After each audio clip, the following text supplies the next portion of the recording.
for attendees via WebEx, in addition to who's here this morning.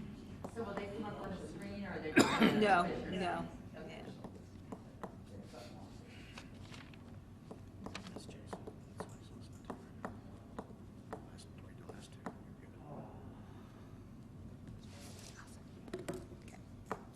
TC, whenever you're ready, I can hit the record. Okay, well, good enough? Close enough. Huh? Close enough for me. We are recording. All right. Good morning and welcome to the Butler County Board of Commissioners meeting, May 7th, 2020. Can I have a roll call, please? Commissioner Dixon? Here. Commissioner Carpenter? Here. Commissioner Rogers? Here. Would you all rise for the Pledge of Allegiance? Pledge allegiance to the flag of the United States of America and to the republic for which it stands, one nation, under God, indivisible, with liberty and justice for all.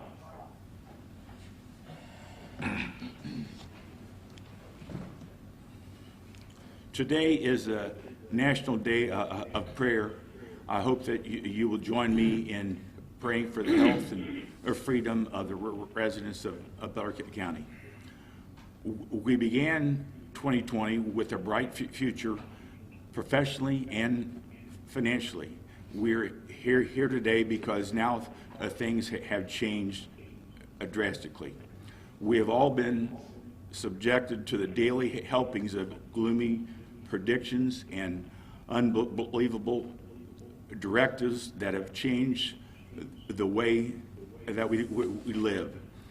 Relationships with family and friends now are 6 feet apart through a mask. No hugs, no high fives, no helping hands. Sure, we'll get through this, but the mental stress of not knowing when has our country on the edge of upheaval. This commission, years ago, took steps to preserve the financial stability to maintain the county's service responsibilities we are entrusted to perform. With our many precious businesses forced to close, brings us to an emotional and monetary day of reckoning. We, the commissioners, prepared for a recession, but not a shutdown.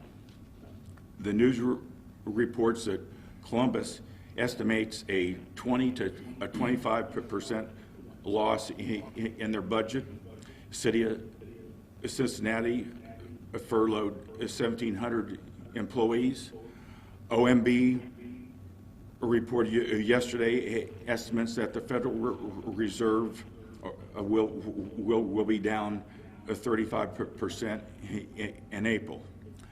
Now we will explain that our situation is not as bad, but still must be urgently addressed. Commissioner Carpenter? I'd like to thank all of the office holders for attending today and electronically. I'm very sorry that we have to ask you to come here mid-year to talk about your budgets. I, like you, have been an elected county official, and I've operated a complex office where we were in charge of employees and facilities and managing all the statutory duties that may have been assigned to us. And it was very challenging to have to go before the commissioners once a year and explain those challenges because they're unique to each and every one of our offices.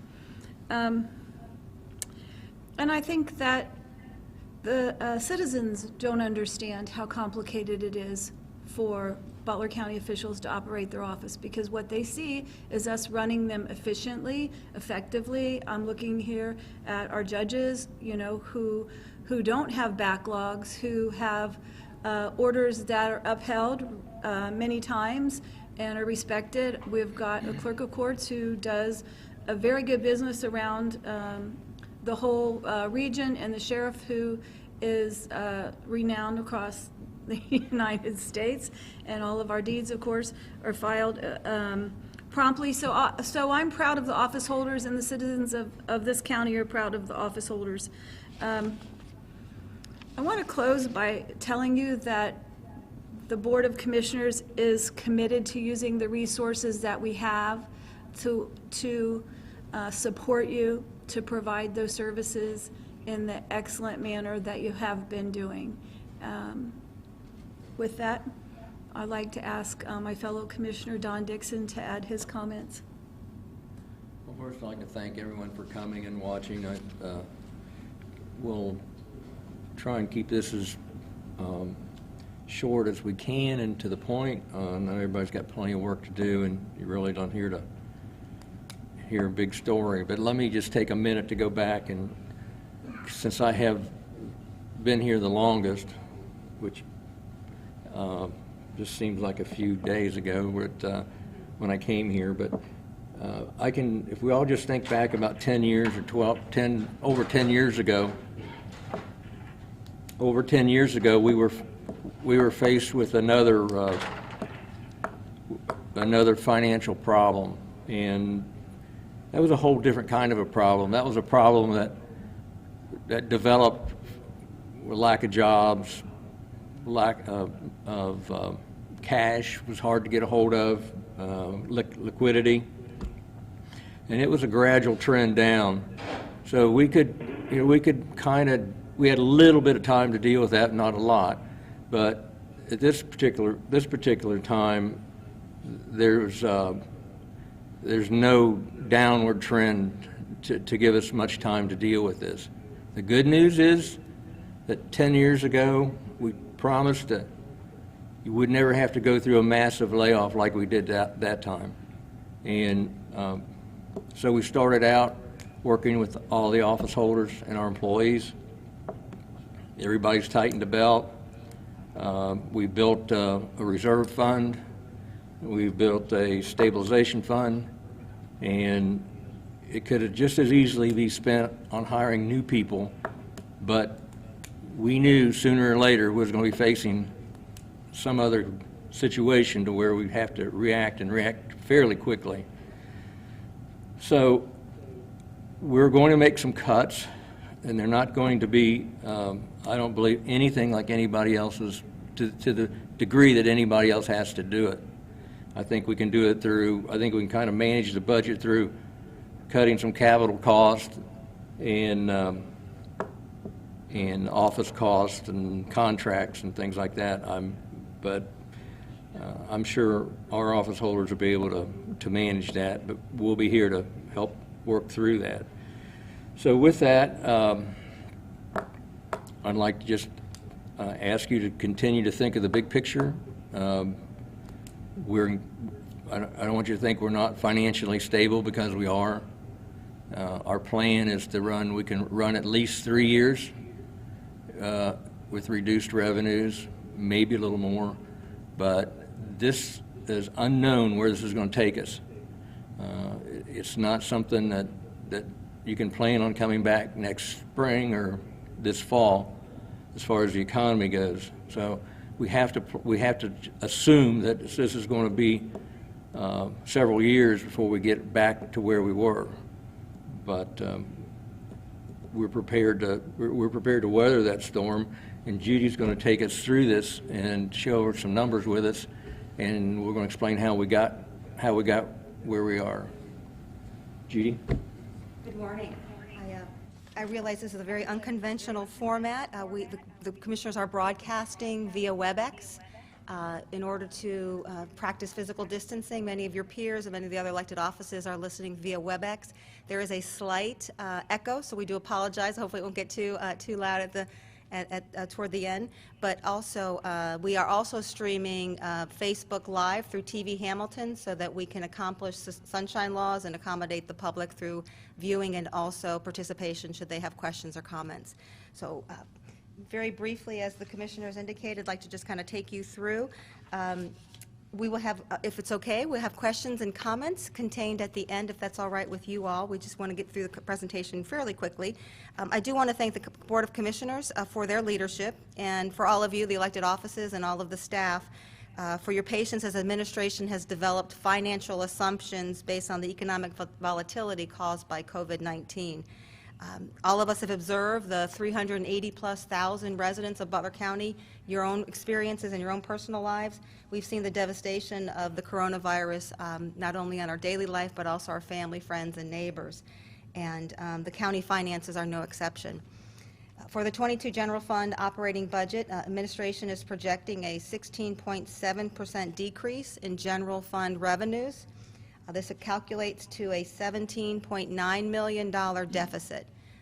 Should assumptions be realized and there is no intervention to reduce the expenditures or identify additional resources of funding. As I share some general assumptions of the projected reductions to the 2020 general fund revenues, I just want to share a few disclaimers. Please, we do understand that this predictive model was not performed in a vacuum. The staff did consult with many resources, many of you in your own revenue resources. We did consult with you in what you see in terms of your expertise. We also looked at other economic indicators and indices. Additionally, we will continue to test these assumptions. We understand that this model is fluid. We understand that the economy is changing daily based on our own personal consumer habits. So we will continue to monitor that for quality assurance. And also, as I said, identify the trends and the predictions of what's happening in the real time in the economy. Just a few of the assumptions, and again, these can be argued. We tried our best, again, looking at all sorts of resources to identify what is really happening out there and how is it impacting the primary revenue sources of county general fund. Obviously, sales tax is 45% of the county's general fund revenue source. We've enjoyed over the last several years $44 million in revenue from this source. We are predicting a 30% decrease for end of year in 2020. So we are looking at, as I said, a 30% decrease. Property tax is probably the next highest revenue source for Butler County. 14.5 million we've enjoyed with the rollback, homestead rollback at 1.5 million. Looking at a 10% reduction, not in the value of property this year, but for delinquencies in the second half. Just a few more I want to emphasize. Property transfer tax, we consulted with Auditor Reynolds' office, and we are predicting a 20% reduction in property transfer. Recorder's fees are staying constant. Interest earned on income, we spoke with Treasurer Nix, and there is a reduction to that. Local government fund, although we didn't show a reduction this year, it is a very small amount of our local government, our general revenue source. But we all know what the state is going through, and so we are predicting somewhat of a decrease. We understand that there's other sources of funding that may be available to make that spread. Casino tax, building regulation, all things that are based on the economy, we've tried to address. So our adjusted revenues, we predicted at the beginning of the year for 2020, your adopted budget by the commissioners was $109.5 million. As I said, we've adjusted to $89.5 million, so that's a $20 million difference in revenue collections for 2020. I've said this before, we're not trying to play Chicken Little. We really aren't. We don't want to run around with our heads cut off and the sky is falling, but we felt to be fiscally responsible to the taxpayers because they are suffering as well, equally, and if not more, we wanted to be very fiscally responsible in these projections. I'd like to take you through one particular slide that illustrates something Commissioner Dixon alluded to, and that was this projection for 2020 is going to be a first of a multi-year plan as we hope to look at our revenue sources, look at our expenditures, and develop a multi-year plan to restore some of the budget stabilization and budget the reserves that the commissioners are willing to adjust in these next couple of years. So bear with me as I pull up that slide.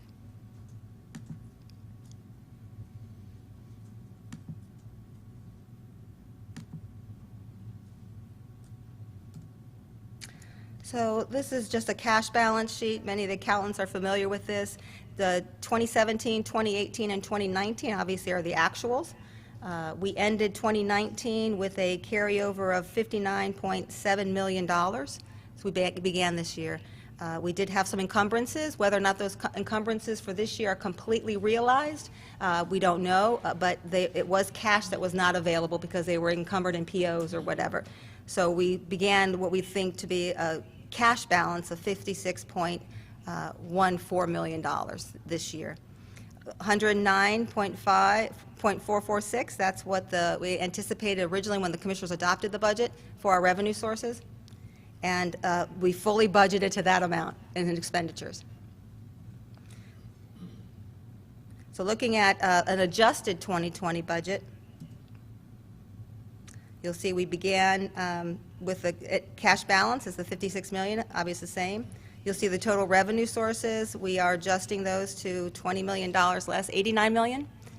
The change you see in the expenditures from the adopted 2020 budget to the adjusted is $2 million to 107.45, and that is the commissioners have off the top decided not to expense the budget stabilization of $2 million for 2020, obviously. So that's why those revenues have come down $2 million, expenditures have come down $2 million, which leaves us at a net deficit of $17.9 million, $18 million. Ways that the commissioners at this time have decided they're willing to apply the entire budget stabilization fund, the $12 million that you all and the commissioners have accumulated over the last several years. They will apply that directly to the deficit, which gets us to a net deficit of $5.9 million.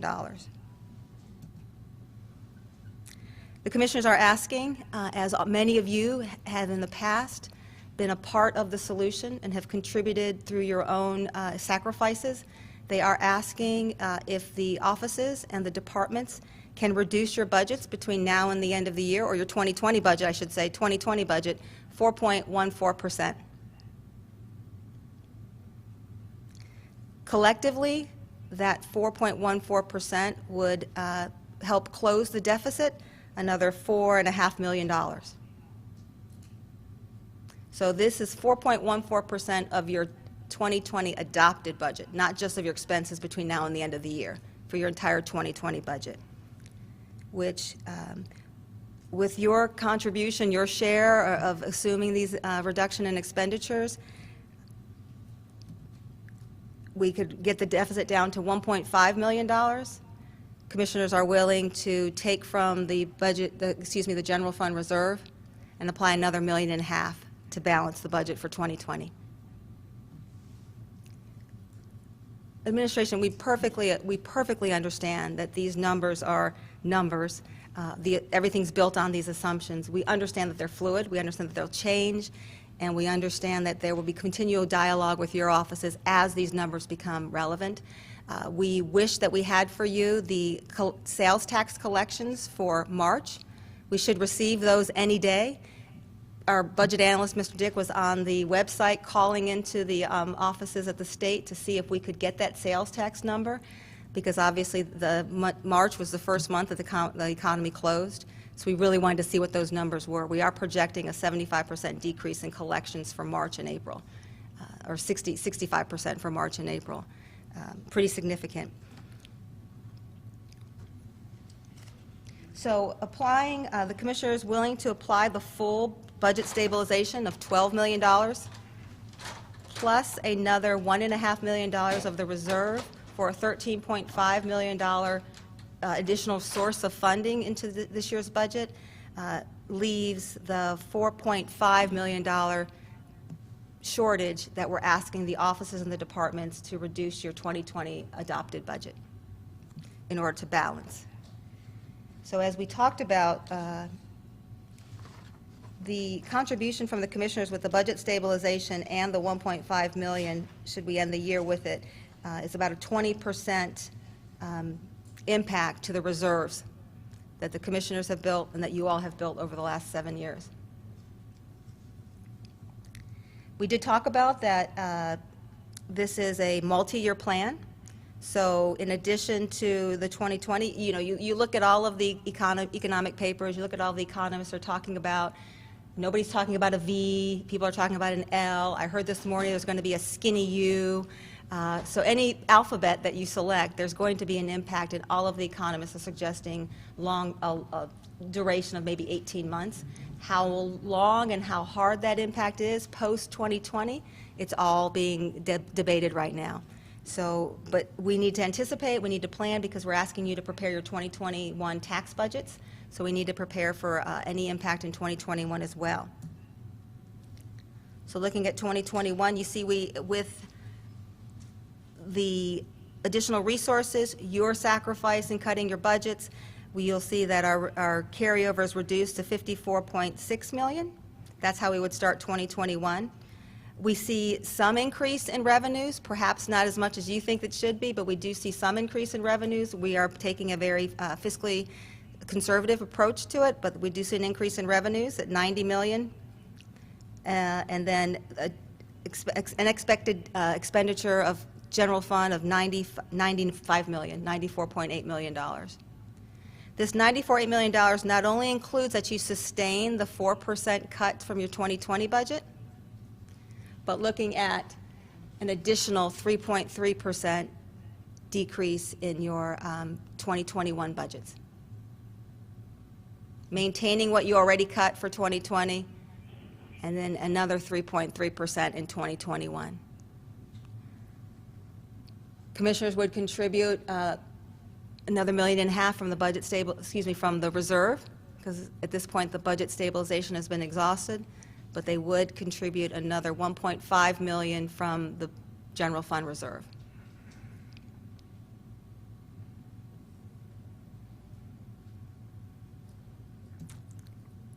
And then 2022, you'll see we would end balanced with your sacrifice for some additional reductions in your 2021 budget, additional source of funding from the reserve. We would end balanced in 2021 with a carryover cash balance of $53,100,000+. We see the 2020 forecast revenues recovering, hopefully more robustly than what's projected, but recovering nonetheless. The $93 million in expenditures for 2022 forecast includes, again, the 3.3% that you cut in 2021. You would sustain that cut through 2022. And then we would end, hopefully, with a restoration of $1 million to the reserve. Again, today is just the opportunity to start the conversation, start the dialogue. Commissioners, I believe, and they can speak for themselves, but believe that the use of the budget stabilization, the use of the reserve is something that hopefully you can appreciate, that they wanted to have the least impact to the office holders, to minimize the impact to you all. Balance the budget, of course, as we statutorily required to do, and utilize the budget stabilization and general fund reserve as fiscally responsibly as possible. So, just in closing, I wasn't here, so it's very easy for me to talk about cutting budgets, living through what you all lived through. I didn't live through it, so but as a taxpayer and as a resident of Butler County for over 17 years, I've appreciated your sacrifice. And I know we're at a situation where I don't think it's as gloom as it was, but I didn't live it. And I believe the commissioners are just asking that you be partners again over these next couple of years, and hopefully that we can construct a new reality for Butler County and really right-size the operation so that we're delivering the best services to your constituents and to the residents. So, thank you, commissioners. Okay, at this time, this would normally be, we would open it up for questions, and that's either from the audience here or there are written questions coming on the web. Yeah, would you like to, I do have some instructions for questions. I didn't know if the commissioners wanted to share any thoughts or before we entertain questions? I know that in each of the departments, there are duties that you cannot shave, you cannot reduce the cost, because those are the core duties that are assigned to you. We can say reduce by 20%, but the reality might be if you're in a justice system, there's no way to reduce because your caseloads are going up. There are all these things that are in play when we talk about county government in the middle of a crisis. My belief is that some of your workload has significantly increased.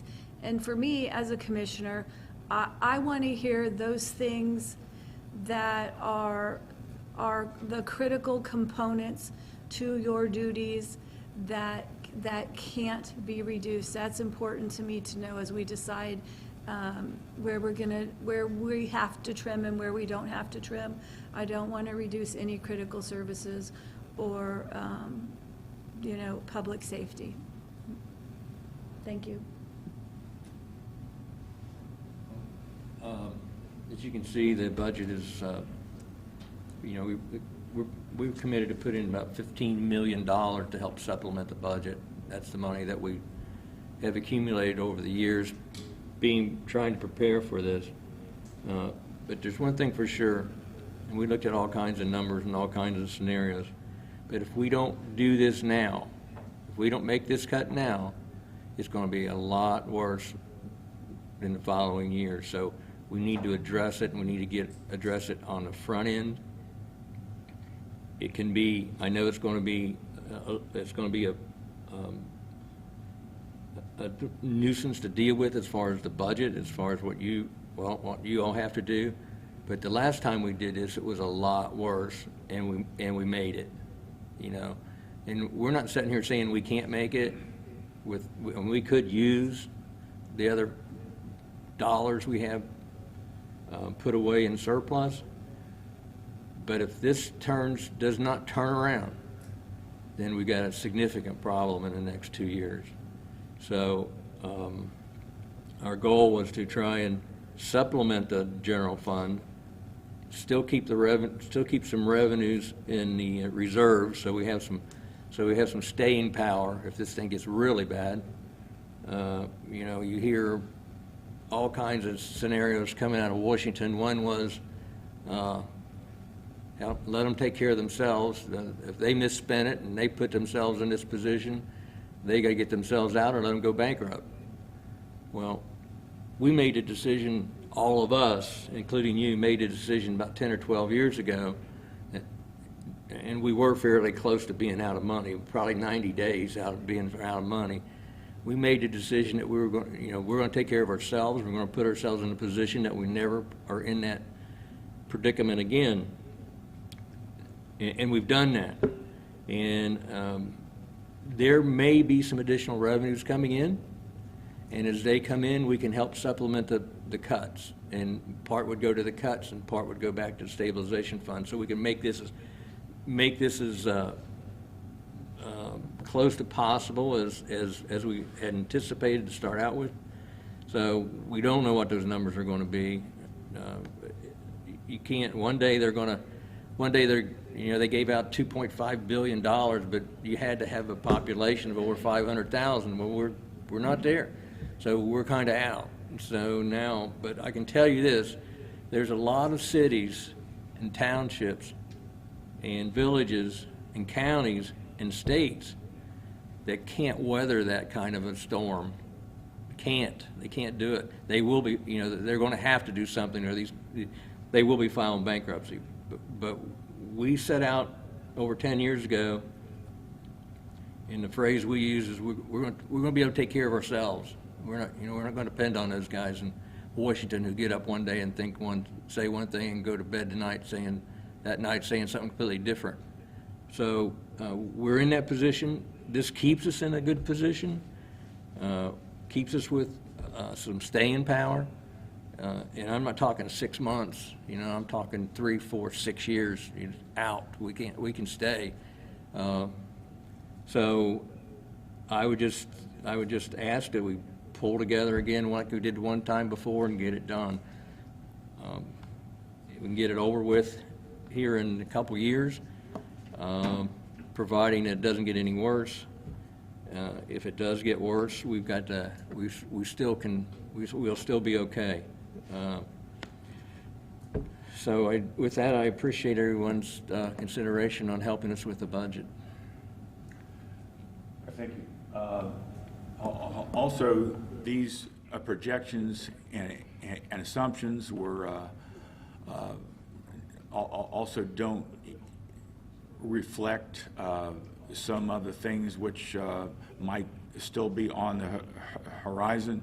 One is increased health costs on our next year's contract, and then all of you know is that one of our other responsibilities is our county care, and we have decided we're not going to throw the people out, but that's a cost which we're enduring every year in the seven-figure range. And Commissioner Dixon brought up about yes, we're going to factor in if we get additional state funds, but my sources are because this county has done well, we're going to have to fight to even get what we were getting. So Get penalized for being good. yeah. So with that in mind, we still had to leave some back for those costs which we know that we're going to endure. But historically, we've been pretty accurate on our revenue and expense assumptions, and we've made the best deals to make the purchases which you've all heard of. So with that, I will open it up now to questions. We'd like to take any questions first from who's here, and then we can go to the WebEx and then the Facebook. Yeah, that's what I said, yeah, okay. Will you be distributing those numbers, the spreadsheet and so forth? Yes. Yes. Yes. And then the second question, are you going to have, are we going to have meetings with the office holders and like you usually do? For the tax budget or for? For this? Yes. 2020? Yes. Yes, sure. Danny Crank said he's willing to take 20%. He don't care about what everybody else says. He's willing to take 20. What do you think, Aaron? Okay. Do we hear 25? There you go. Hey, I'm looking out for you. Oh, I can't tell you. The population, and we're all going to get through it, but I'm just speaking for the sheriff's office. It's going to be painful, but it could be much worse. I talked to my counterparts, other sheriffs.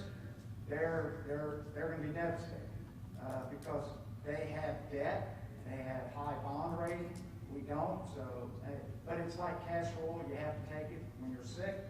So, and we've got enough to last for hopefully till the economy goes. So that's all I want to say. And as the office holders, we'll get together and we'll share responsibilities, and I believe we'll make it work. Now that's just me speaking as the sheriff. That's all I want to say. And Danny is willing to take 40%. 40, not 40. Sheriff Jones, when we started these discussions with the commissioners, when we met in executive session, that number was above 20%.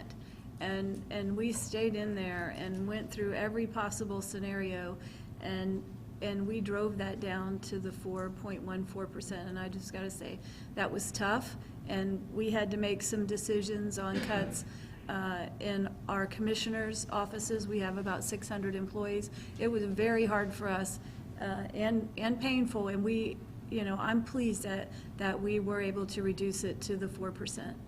Yeah. And the way we look at it, what we're talking right now, just through attrition, we should be good. We shouldn't have to lay anybody off. And all we can do is hope that the economy picks back up. But thank you. Yeah. Let me just speak to that, Sheriff, what you brought up about debt. Obviously, no one knew this was coming. This was you. Yeah. Obviously, no one knew this was coming. I'm trying to get which one works and which one doesn't work. I got all kinds of equipment here. So when we prepared our debt schedule 10 years ago and made our plan and set our pathway, and we got down to the final paying off the general fund debt, and so that's the first question would come to mind is, well, why are you going to pay the debt off if we're running a big deficit? Well, we got about a $5 or $6 million payment that's mandated anyway. So the biggest part of that we're going to have to pay, so we're just, the other part is it will be paid off, but we're paying off a smaller part, but it's all gone. We're paying higher interest rates than we can borrow it for today, so we can always go out into the market if we have to and raise all kinds of cash. But remember, we're only one of 2, I think, counties in the state of Ohio that has a AAA rating, bond rating. So we keep one eye on maintaining that. So it all kind of fits. We ended up putting almost $15 million out of your money and our money, what we all saved. Mary by bringing extra checks at the end of the year, and the judges by doing what they've been doing, and Rick doing what he's doing, Danny doing double duty, and Record Center and everything else. But if we hadn't had that money, we would be looking at probably a 25% cut. And there wouldn't be no will you or won't you about it. We had to do it to make payroll. So, I think we can take some credit of all of us working as a team to get there and taking care of ourselves. So, but Sheriff, I appreciate your comments. And Danny, thanks for the 40%. This 40% still isn't much. I have to look at 60. Mary. Listen, I just want to thank the commissioners for your leadership. I do think that we've all worked as a team to get the county in the position that it's in, but it's under your leadership that we've done that. And we appreciate that, that the situation is not as dire as it certainly could be if you all hadn't gotten us to this position. So thank you for that. Agreed. Thank you. Thank you. Dean. Yeah, I want to sort of echo on what the sheriff and Mary just said, because I think most of the office holders, probably all of them, we've been working hard the last few years to keep our budgets down. We're cut anything out of it's probably pretty tough for most of us. But yesterday, Karen and I was sitting, we figured 12 and 15, 17 and 20% reduction. We're sitting there scratching our heads. Oh, really? Okay. So, I said we're scratching our heads, but actually, I want to thank you for what you've done for us, because 3.3 is a birthday present to us. And I think that any of us in this county can come up with a 3% reduction in our budget. And thanks to what you three have been doing over the past years, that's why it's 3.3, and I just want to thank you as an officer for what you do. Thank you. I appreciate that, Danny, so much. I know, I'd like to ask TC to speak to our commitment for the sales tax and the level that it's at. What you mean? Yeah, I mean, we know that we have the lowest, but then also, what's important? Do you raise it to pay for this, which hopefully was a one-time event? We want to go for the long run. Don't just take my word for it. Pick up other sources, and with our reserves, with our credit rating, and also with our expenses and our economic growth, we're either the strongest county in the state, or maybe a number 2. And the number 1 would be Franklin, but they get all the state money anyway, just saying. So we want to maintain that, but we have continued to do this which allow us to have options. And with that being said, is there anything here else, or is there a question on the web? Any other questions? So we are inviting the WebEx attendees to also question, and we did receive one. A couple had some difficulty with hearing, but we'd be more than happy, as we said, to come visit all of you and talk about this more thoroughly. We did have one question from a participant that says, when the 10% delinquency taxes, will they eventually catch up? And I think Treasurer Nix can probably answer that question best, but yes, because at some point taxes must be paid, so delinquencies will be collected. I think that appears to be the only question. Okay, I know, and tell me Any if I from can do Facebook? this. But And no questions from Facebook. All right. So this was a meeting just to address the budget. I'm going to take some latitude, and that this is part of what's affecting the budget, and that is the closure of our businesses. We have received numerous phone calls, Facebook, whatever you call them, posts, and then tweets, whatever, on we need to open the businesses. While I can appreciate that our constituency thinks that we are so powerful, we can just do that. The reasons which I brought up in a previous meeting are still the same. There is a liability which would affect us and also the county, and would not do well for us in the long run. I can only speak for myself, but I believe the businesses should be open with the proper health protocols. I know there's a lot of commerce going on, which I've been involved in, and which is still going on, and I feel for the ones. I mean, I really do, because a lot of them are personal friends, and if there was a way that we could do it, we would do it. So there's these groups which are starting here over the weekend, and like a protest. I think the governor is making some differences in what's happening, and the legislature is back, and they are the only ones which can change the responsibilities of the state and local health departments. So as long as they have the power, we have to relinquish this to all of them. I'm just saying that. I'm not trying to be sensitive about that, but I just want to reaffirm that if there was a way to do it, we would do it. Yeah, I believe that we need to continue to do what science tells us to do, and take all the preventive measures we can. I'm not a doctor. I don't profess to have an opinion on who's right and who's wrong, but it seems to be just observing that works.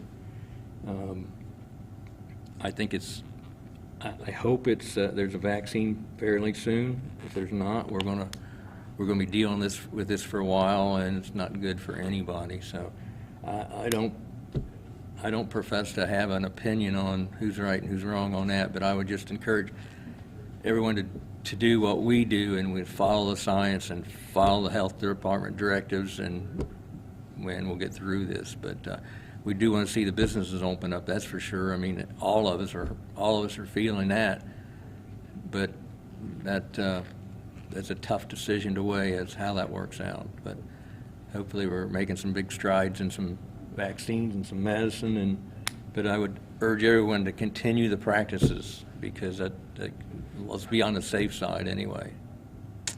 So with that, With that being said, I think that I will take a motion to adjourn. One more comment. Okay. After- And I am going to share this on behalf of our Health Commissioner, Jennifer Baylor. Please wash your hands. Just soap and water, wash your hands, 20 seconds.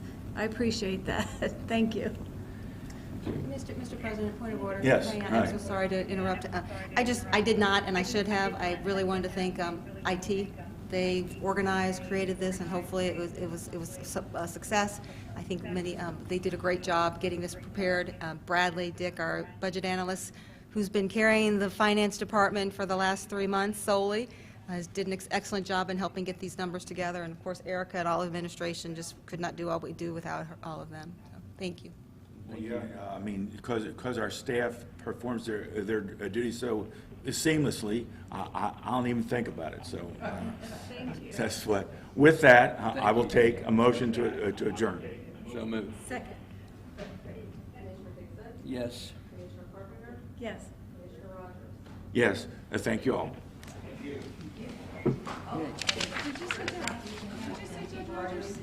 Yeah, excellent. Incognito?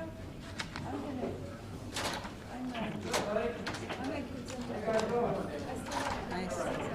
Good. I know it's